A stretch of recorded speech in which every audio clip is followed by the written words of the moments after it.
Proudly brought to you by Barfoot and Thompson. On the show today, we welcome back our fabulous Vanessa Williams from realestate.co.nz, looking back at 2023 but getting the crystal ball out and talking 2024.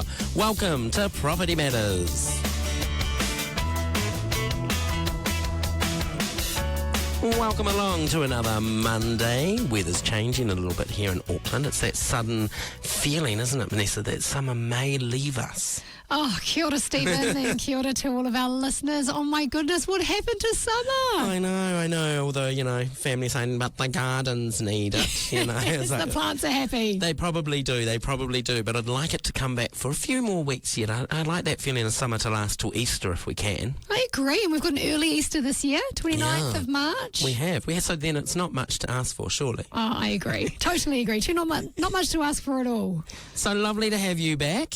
Thank you for having me back. What a treat. Oh, it's great to have you here. And for our listeners, if they haven't caught up with you before, tell us a little bit about you, your role at realestate.co.nz and what mischief you get up to. Oh, absolutely. So mischief is a great word for what I get up to. Look, I have the absolute privilege at realestate.co.nz of looking after our marketing and our media teams. And part of that is all this fabulous property data that we have. And what is why I say that's a real privilege is that we've actually been around since 1996. So my joke there, Stephen, which you're welcome to laugh or not at, is that, when Google started in 1998, we had a website for 2 years, but nobody could find it. So. But look, it's been a journey, and so we have some fabulous property data. But what that allows us to do is see trends and see information over quite a long period of time. And we actually are industry owned. So that what that means is the Real Estate Institute of New Zealand and the big 5 real estate agencies across New Zealand, they actually own us to make sure that Kiwis out there, landlords, investors, property owners, that they have a cost-effective place that they can market their properties online, which is set up, as I said, in 1996. But that's sort of the heart behind what we do, is making sure that people who want to market their properties have a place, an awesome place to do so. You'll laugh. I went to a show on the weekend and there was a couple of young people sitting beside us, and at one point it was set in the 80s, and at one point the actor on the stage dialed up to the internet and did the whole and all the noise that it used to make. And I just looked at these young people beside, and they honestly had no idea what was happening. I digress. Interesting, though, the way you just mentioned that how your company is owned. Is that quite unique, do you think, in a New Zealand business sense, to be actually sort of owned by all the different people collectively feeding in the information? Yeah, I think from it's quite cool. It's very cool. Yeah, I think from a New Zealand sense, there's not many businesses, and also globally, we're actually only one of 3 property portals across the globe that is owned by the industry. They used to have that in the Australian market, where the institutes across the different states also owned property portals, but they moved away from that with realestate.com.au and Domain taking the lion's share. But in Sweden is actually the other sort of big property portal that is industry owned. And look, I think that allows that ability for, there to be some control over what happens and how those sort of property portals come to market and what features and benefits and also pricing happens. Yeah, cool. And how very fair to be owned by all of them. So look, you're very passionate about property and real estate. What is it that you love so much about property? I am very passionate. That's a great way to position me. Look, what really excites me about property is that I genuinely believe that property ownership should be a right, not a privilege here in New Zealand. And I think that I love to talk about it and give people inspiration and hope and allow them to be able to support their journey with information and data that will help them get to where they need to go. Because, I honestly believe that there's an opportunity for everybody in every market. We just need to search for it.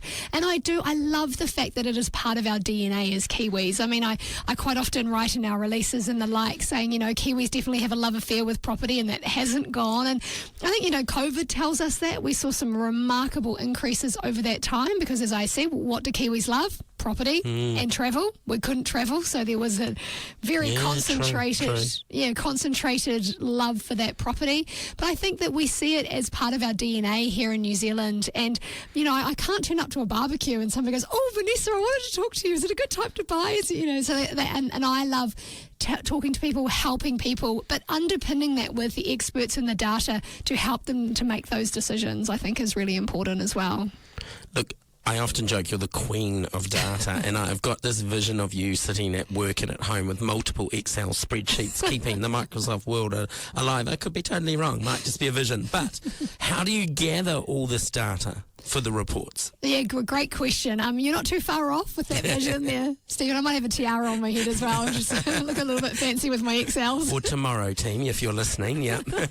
So there's a few ways in which we collect data. So firstly, we take on listings, so that being houses that are for sale or for rent or farms or commercial properties, either for lease or for sale. So we take those listings from the real estate industry and we pop them onto our website, and that helps us to indicate supply. So that tells us what is available for sale, for lease or for rent at any one given time. Now there's two ways in which we measure supply or stock. So we have the total pool of homes that's available right now in the market, whether that be that they were listed in 2007 or they were listed today. And then the other indicator that we look at is new listings coming onto the market. Now that tells us how busy vendors or investors or property owners are within that given month, and we will often compare it to the year prior. Now what that tells us is how hot the property market is at the moment. And then we temper that with the other side of the lovely economics, graph is demand. So how many people are on the website? What are they doing when they're on the website? So as an example, in COVID, we saw this big rush of people come to the website, but there was only a smaller portion of them that were quite serious. So perhaps it was more of a browsing, what do we do? What's going to happen? I'm talking early COVID here. And then as the market, because I think the predictions from economists in that very early COVID days, so sort of March 2020, was all doom and gloom. Kiwis are going to lose 30% of the value in their houses, right? And we went, oh my goodness, what is going to happen here? And quite counter to that, the exact opposite happened. And so what that meant is that we had a lot of people looking, but not a lot of people transacting. So we could see the data on the website. But then that quite swiftly turned into a lot of people searching, but also a lot of people transacting. So it just showed the serious nature, and that levels up and down depending on the market, depending on interest rates, depending on bright line tests, a whole bunch of economic factors. So that's sort of how we look at demand, and we temper that with the supply that comes in for houses. Okay, all right, that makes sense. I'll believe you. So then let's look back then on 2023 now. Walk us through, what did you see around the country when it came to your data and last year? Yeah, it was a very, very interesting year, 2023. Now, I've been doing this for about 9 years, and I haven't actually seen, so I looked at the total amount of property in terms of average asking prices that was listed last year. And go on, can you give me a guess, Stephen? How many billion you think were on the site last year? How many billion? How many billion? I gave you a clue there, didn't I? Let's go for 12. 12 billion? Oh, goodness. Well, he's not getting a chocolate fish, I'll tell you that much. So we had $97 billion worth of property hit the market last year. Now, everyone does go, wow, that's amazing. Actually, the year prior to that was just over 126 billion. So that's a combination. So we're talking about 2022 there, about 126 billion, and looking at last year, around 97 billion. Now, a lot of people ask me, so what was happening then? There was two factors that were involved in that. Not only did we see asking prices come backwards, which we all know off that high of COVID needed to happen, but we also saw a reduction in the number of houses that were listed onto the market. So we saw only around 90,000 houses come onto the market during 2023, which was a drop of around 12%. So, you know, there was that mixture of both lack of housing coming onto the market And when you look at the economic factors, Stephen, last year we had the crazy weather events, we had cost of living real challenges, we actually had an election year, and that really affects people in their decision making, and also everyone was nervous about what was happening with interest rates. And so all of those pieces put into an uncertain year of an election year meant that there was a lot of hesitation around people buying and selling, and then therefore which dropped prices. So 12 billion wasn't even close, my friend. No, don't win the chocolate fish. I'll keep trying. The 97 billion was what we looked at last year. Do you find then, sort of where does it sit versus, say, 2019, that pre-pandemic? Are you needing to compare your data quite a bit to those times as well? Yes, and that's really interesting, because when you are comparing, the property market is very cyclical, and I think we'll get into this in a bit, but it is very much a sort of a trend piece. Most people like to transact when their houses are looking beautiful and the gardens are looking tidy, as you can well imagine. And so that doesn't really change, except for when we saw 2020, 2021 and 2022, when everything was sort of out the window. There were predictions that were right and all wrong and all quite crazy. There were lockdowns that happened. There were different parts of there was a lot of uncertainty. Different parts of the country were locked down, others weren't. And so that real seasonality kind of went out the window, really. So what we look at is we go, right, what is a more normalised year? And that was 2019. So that's where we kind of compare it to. Now, basically for the last sort of 5 years, it was well over, I'm talking about the total property that was listed in any 12-month period, it was well over that $110 to $120 million mark. So to see it drop back into about 110 to 120 billion. Billion. Get that B right. So to see it drop under the $100 billion mark was quite it was quite surprising, is what I'll say. I really didn't quite expect it to be quite that low. You mentioned before, the elections play a part. Next year's local body elections, does that impact real estate the same, or is that more developers that are perhaps watching for sort of more localised law changes around developments? Yeah, I don't think the localised elections have as much impact on sort of really everyday lives, let alone the property market. I think they're sort of less publicised. I mean, I think everybody should get out and vote. You can't complain if you don't vote. Exercise your right to do so. But, that sort of does, it's not as impactful as the general election, where there are people get nervous, right? Whether there's a change or whether there's not. Kiwis this will be my third election I've gone through, is that irrespective of the outcome, people and Kiwis just get a bit nervous because they're not sure what's going to happen. And when you are transacting one of the biggest assets of your life, you do want a bit of certainty, which is fair enough. Yeah, absolutely. Was there a number one surprise from last year, or something that really shook you? What was very interesting indeed was that we saw for the first 7 months, so January, February, March, April, May, June and July and December, all saw the lowest new listings on record for that month. Wow. That's 8 months out of 12 where we saw of any given month that dropped back as a record. So we've been sort of collecting data in a robust format for 17 years, and to see those lowest listings, I was shocked month after month. And I actually said a couple of times to the data people, would you just check this for me, please? Are you sure it's again? Yeah. So that really surprised me. I didn't quite understand how much the vendors were quite nervous about the environment that they were operating in. We have a lot of sales agents that listen to our show, because obviously we're about investing. That was a tough year for them. Absolutely. Especially coming out of, I guess, the highs, but the strangeness of COVID into last year was a bit of a slap back into reality. Absolutely. So there was a lot less listings and a lot more people fighting for those listings. And then again, of course, trying to temper where is the value of that property as well, because that was changing quite quickly. Now, I think if we do a bit of a history lesson, so 2020 we saw the national average asking price increase by about 10%. 2021 it went up 21%. 2022 dropped back by around 10%, and last year it was dead flat. Wow. So it was very interesting to watch how that all happened. And I do think that while it was sort of flat over the year, I do think that there was a lot of nervousness that hung over from the previous year in those drops. And we really haven't seen a drop like that in a very, very long time. What was the biggest, I guess, learning from 2023 that you would take into 2024, especially from a data perspective? What I think is very interesting is that we have got some suppressed property buyers and sellers out there. So there is, I would say 2023 was the year of if you had to transact, you did. Right. If you were could we look at it? If you didn't have to transact, I think those are the people that did not transact last year.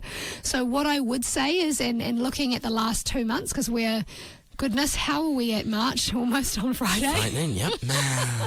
So, but looking at the first 2 months of this year, we are seeing really strong listing numbers. We are seeing Kiwis get back on the website. They are driving interest, they are driving more inquiries, they're saving a lot more properties than they have been. So I do think that there's a 2023 taught us that there's quite a suppressed market in terms of the listings, and we're starting to see them flow through now.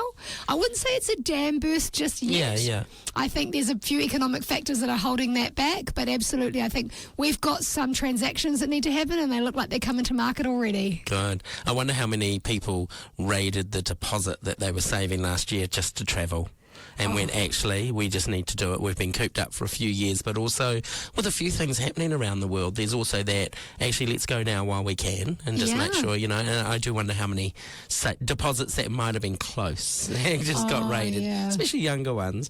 Were there towns or cities that were sort of the biggest winners or losers in 2023 that stood out for you? Yeah, so regional New Zealand this year looked like it was sort of the standouts. So the regions that were less affected by those new listing drops were Coromandel, Nelson Bays, Marlborough, Canterbury and Southland. So the strong in the South Island there, while they were still down, they were down less than 5%. But if we look at the losses, shall we say, Gisborne, new listings were down by 36%, and I probably would attribute that to some of the weather challenges that were in that region in the last year, which was a real challenge. And actually the biggest fall in prices was Auckland, back by 9.5%, and Wellington back 9%.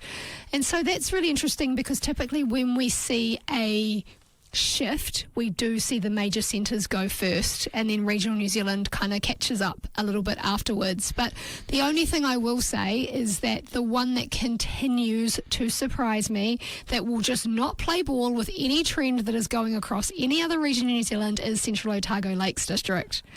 It just hit $1.6 million as an average last month. Wow. And I'm like, when is it going to stop? Yeah.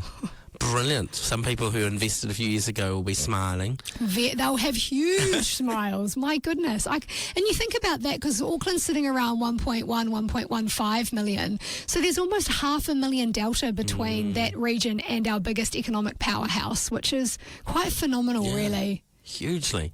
All right, get your crystal ball out, give it a polish. Now, I know it's nearly March, so you've already got some data, I'm sure. When we look forward at 2024 and coming out of summer now, how did January fare? Have we got off to a good start?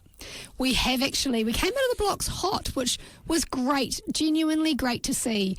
Now, that was a 10% increase in new listings coming onto the market this January when we compare it to last January, which again was a great... remembering that last January was the lowest January we've ever seen on record, but we're starting to get back to those, I'll call them in air marks there, normal levels. So normal levels is around 8,000 to 10,000 homes come onto the market, and we were sitting around that 9,500 for last month, which is, we're starting to get back to normal, which is a really nice piece. Average asking prices, a slight rise, nothing to be super concerned about, but it is really good to see that starting to move in the right direction as well. The total pool of homes available still around that 26,000 home mark. That's right across the Motu, right across New Zealand. So we've come out the blocks hot February's already looking pretty strong. Yeah. One of our strongest, we call it a user month, so that's users of our website are up really strong, but they're not only that big jump in people coming, but they're also inquiring with real estate agents, they're looking at property management, they are, getting the saving properties, so it's really good to see them not only there and browsing, but also there transacting as well. So it's been a really good start to 2024. And your predictions for the rest of the year? I think we're going to see a very interesting year. Now, there have been some election promises that have come out very strongly. Now, what's going to happen with the investor market is a great question, I think. And we've got some interest around the Bright Line test. Where will that net out?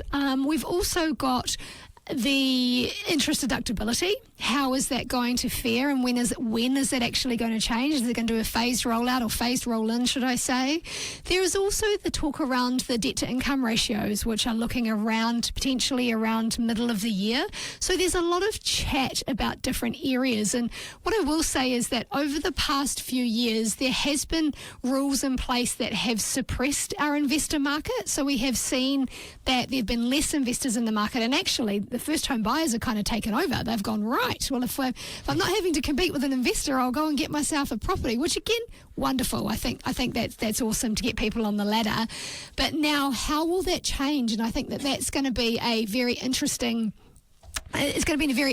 piece, and how the debt to income ratios, because from what I've been reading about the debt to income, the people who will be hindered the most will be those who are looking to invest should they want to add to their portfolio. So I think that tussle between the Reserve Bank and what the legislation that comes in from the new government will be interesting.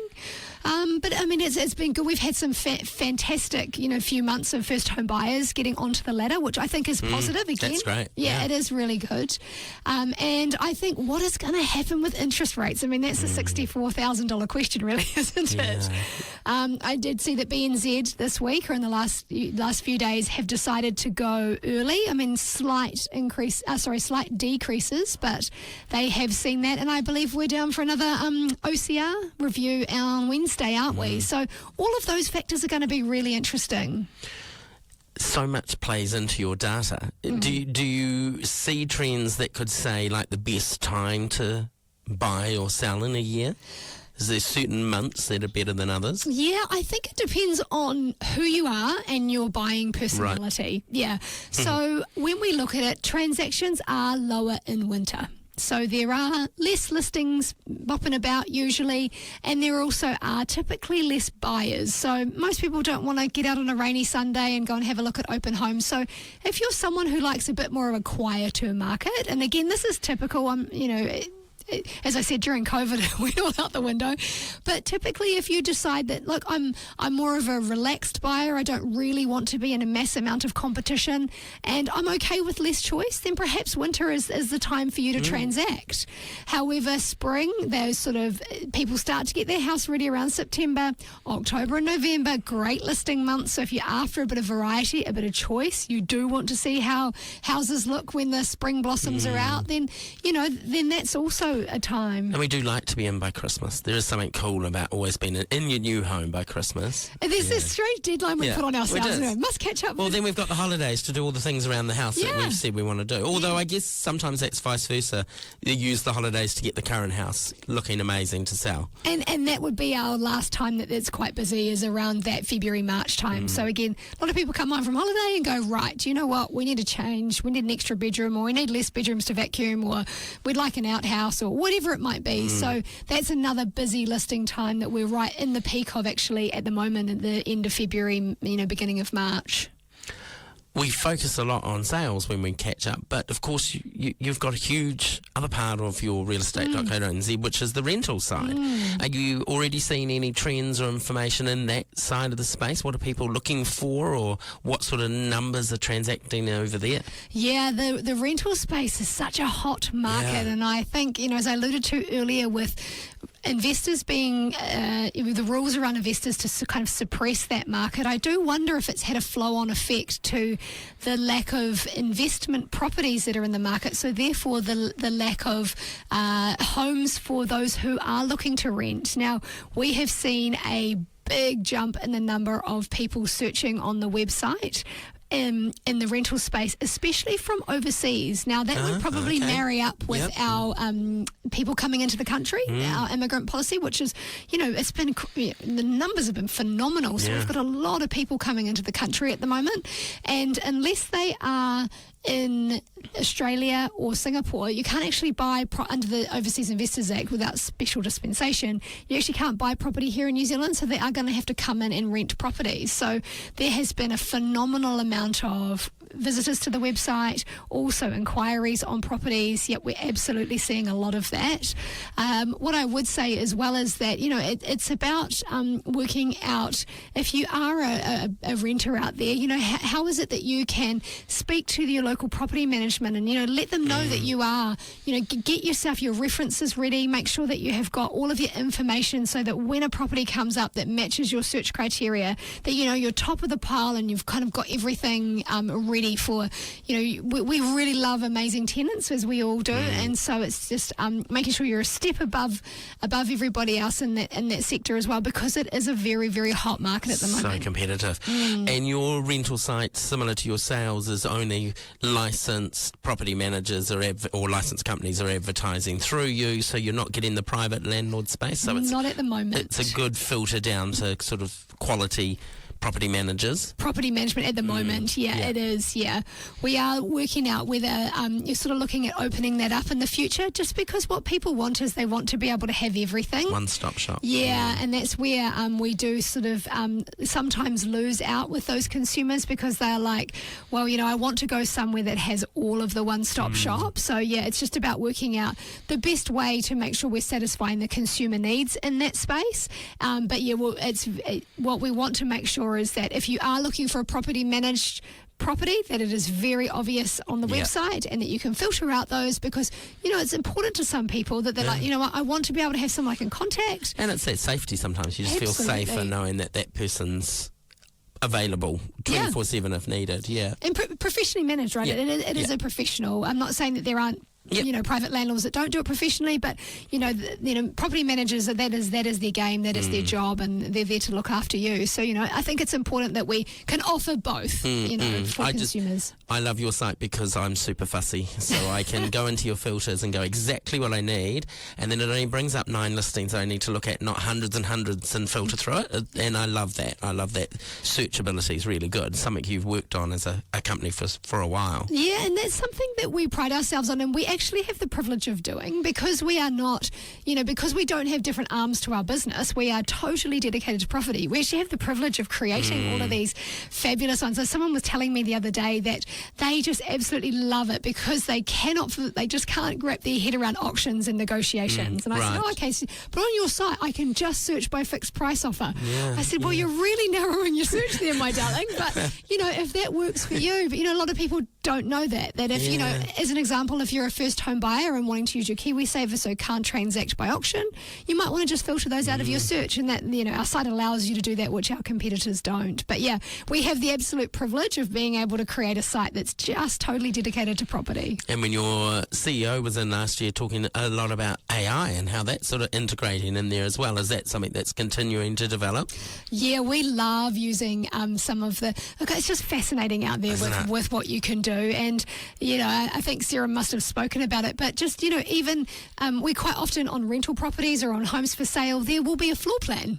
And, a lot of real estate agents will feed it through to us in the middle of photos, and people can't find it, so we're utilising AI to pull it out, put it at the front, and it's great, right? Because we might have had to hire a person to do that, but now we can deploy that person to do something that we need more creative brains on, and just use the lovely machines out there and go, right, pull these out for us, because that's what consumers want, especially in the property management space. Actually, definitely more so. We're seeing a lot of those come through now, which is awesome, because it helps people who are looking online to see the configuration of the house. And I think it's awesome. Do you still think people are holding off listing properties while they're sort of watching and seeing what interest rates and all the government's promises do? Is there an element of people that you reckon are just hanging in there going, let's just keep watching, and then suddenly bang, you're going to get an influx? I think we may have already seen that influx. Yeah. If you had have asked me in December, I would have said absolutely, 100%. But we came out of the blocks very hot in January. February's looking very good as well. And I also think the property market's sort of like anything really. It's a bit self-fulfilling.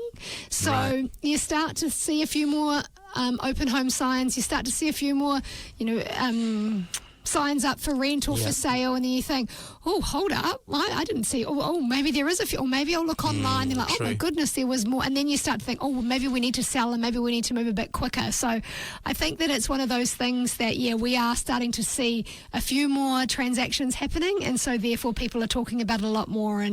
But it'll be interesting. I think the interest rates, money is quite expensive at the moment. But there's been stability now for quite a long time. And so I think, and especially with BNZ, whether they've got their crystal ball shinier than my crystal ball, but, they have actually dropped their interest rates, albeit marginally, but they are the first one to go. Yeah, it's a drop nevertheless. All right, so thinking back now, did you say 9 years in this role? Oh, yes, it's been 9 years, so for all of my sins. What's been the biggest surprise, and it may not even be in the property side, it might be in the tech side or whatever. What's been your biggest sort of surprise or learning over your 9 years, do you think? Oh, yeah. I do. You're probably right. It's the technology is phenomenal. Just the growth and the change and how much it has evolved over 9 years.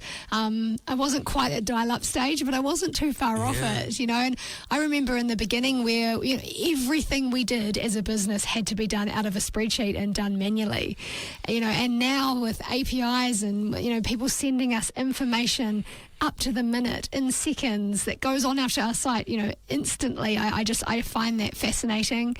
I think that we used to, the site wasn't necessarily particularly pretty back then, but then nobody's site was pretty because we didn't know that UI and user interface and user experience was even a thing. Yeah. And now to think that was, now that's how different a placement of a button or a colour of a button can make people do very different things, I think is really interesting. I think the way in which we search for property and how we've kind of evolved with the Google search and those types of things has been really interesting as well. Probably one of the biggest surprises back in the property. Well, firstly, I didn't actually ever think I was going to love property this much. If you had said to me 9 years ago, you'll still be at real estate, I'm like, well, I don't know. But property just gets under your skin, and I think that, if you learn to love something, it just doesn't feel like a job. I know that sounds so cliche, but I feel like I have the privilege of talking about something that I find so fascinating every day. And I love going to barbecues and my husband just looks at me and goes, oh God, here she goes. I'll come back in half an hour and let me know if you need saving. But I think it's fascinating because people in New Zealand, we have such a passion for it, and I love to be able to share that and learn that and understand that. I think it's great. Have you ever talked to your parents or anyone in that sort of older generation about how they used to look for properties? Vague memories in my childhood of them looking in I think it was the Auckland Star or something, in the classified section, and then seeing the open homes that you could go to. How did they find property without Google and websites? Oh, it's fantastic. It's really interesting. Yeah. I remember as a young girl getting in the back of a Toyota Camry with a real estate agent, and they'd drive us around. True. And they would, and for their sins, they'd have the cigarette out the window. Back in the 80s. But you couldn't escape either. They drove till they found you a property that you liked. Yeah. And it was such a different market then as well, because it was very much a buyer's market. So there'd be 20 houses, and we would be the only buyer for them, and so it was very, very different. Even thinking back to 2006, now we had 60,000 homes on our site then. So you think about that for a give or take 4.5 million population, maybe 4 million population. But then you think about today, we've got 5.5 million population, and there's only 20,000 homes. So that it's like a third of where we were 16 years ago. And, and we've got lots of people coming in. I don't think our building's keeping up as much as it needs to. So, it's really interesting. So I don't think that a real estate agent will be able to drive us around in their cars. No. And it wasn't just for sales. I remember being 18, moving out of home and jumping in the car with a property manager who stayed my property manager for many years. And she used to always say, oh, look, I've got this other one, jump in and we'll go and have a look. And, you kind of attached yourself to that person. It was fantastic. Yeah. It's very interesting how... Because it's very similar to banking, right? You used to have a person at the bank that you would talk to, or you'd go and talk to a teller, and now it's quite self-service on your phone. Thank you, Beverly, for all the overdrafts. I remember her well. But now, you wouldn't. With all the data that you have, how important do you think it is for general Joe blogs to have a good handle on that data? Or is it about trusting the experts like you and picking out the bits that are relevant to them? I think it's a little bit of both. I think data can be quite scary, but what I would say is just start reading, ask questions, absolutely ask experts. And I liken these to property managers, to real estate agents. I mean, mortgage brokers are full of lots of wonderful information. Definitely. There are seminars across the country that people can attend. And I'd say just go and be nosy at open homes. If you're looking to buy, go and pick up the sheet and look for what's for sale around the area. Look what things sold for. You start to get a bit of a flavour around, oh, okay, I went to that open home 3 weeks ago and it sold, and now this house up the road is for sale. But now you can, a lot of real estate agents will have the sold information in the open homes with them. There is plenty of data on the likes of our site, realestate.co.nz. In the top banner, if you head to the real estate, it says Market Insights. It will tell you all the sold information. It will tell you the valuation information. It will tell you what we call Market Insights. So if you're interested in Sandringham, or you're interested in Petone, or just search it, and it will tell you for the last 10 years what's happened in that suburb, how many properties are for rent, what the average rental is, what the average asking price is. So, and again, I come back to all of that might look really scary today, but if you just start having a nosy about, if you just start reading and then you ask some questions, I promise you, if I was chatting to you in April or May, you'd be like, oh, I learnt about this and I know about this. And it's like anything. If you're curious, I totally recommend finding all those data sources, have a nosy, ask questions, and you'll become your own mini expert in your area, especially if you're like me, love a good open home, love chatting about what's sold in the area. Then goes home and gets the Excel spreadsheet out and bet. Yeah. Exactly. Love it. All right, pushing data aside now, tell us about realestate.co and yourself. What's the goals for the rest of this year? Do you have anything sort of in your sights this year? Yeah, I think we've, as I said, we've got quite an interesting year around what's going to happen with all these legislative changes. So making sure that we are upfront with what those are and what they mean for consumers in either the investment side or first home buyer side. We have got a lot of work around maybe a bit of clickbait here, but we are looking at ways in which we can help consumers find properties they're after, but also acknowledge the properties that perhaps they are not after. Okay. We're getting a lot of feedback from consumers on the website, both for rent and for sale, saying it would just be good if I can say, this house, I've looked at it on your website and it's just not for me. It might be too expensive. It might be that it's in the wrong location. And so how do they signal that on the website? So that's a feature that's going to be rolled out in the next couple of weeks, which again, just phenomenal consumer research around, please, could we just have something that will show me I'm not interested in this property? And again, what we're looking to do is then ask them for that feedback so they can give it to property managers or give it to real estate agents so they can then share that with their investor or their vendor, because that's what's important, right? Is that if there's an opportunity for you to get real-time market feedback, and feedback is such a gift, how do we then share that back with our industry? Because it is so important that we can be for the forefront of these pieces, but make sure that the consumers they're able to, let's just say, minimize that listing, but how do we give it back to you in your wonderful industry? I love chatting to you because time always flies and you blink and it's the final minute of our show. Thank you so much for coming back in again. How can people get in touch with you, find out about all this data? Where do people head? Head to realestate.co.nz. I'm on the team page, but look, I'd love to chat with anyone. I'm on LinkedIn. Please search me out. I'm always happy to chat property. Fantastic. We'll get you back later in the year and check if that crystal ball paid off and perhaps chat again once some of this legislation and things are firmed up and then we get a better sense of where we're heading. That would be wonderful. I'd love that. Awesome. Thank you so much, Vanessa and the team at realestate.co.nz. If you'd like to come on the show or if you've got any questions for future guests, etc., email us propertymatters@barfoot.co.nz. Remember, you can check out past episodes on Spotify, iHeartRadio, Apple, Samsung Podcasts, or pretty much wherever you like to listen to your podcasts. I hope your drive home is a good one. Thanks so much for tuning in. Have a fabulous week. Catch you next week.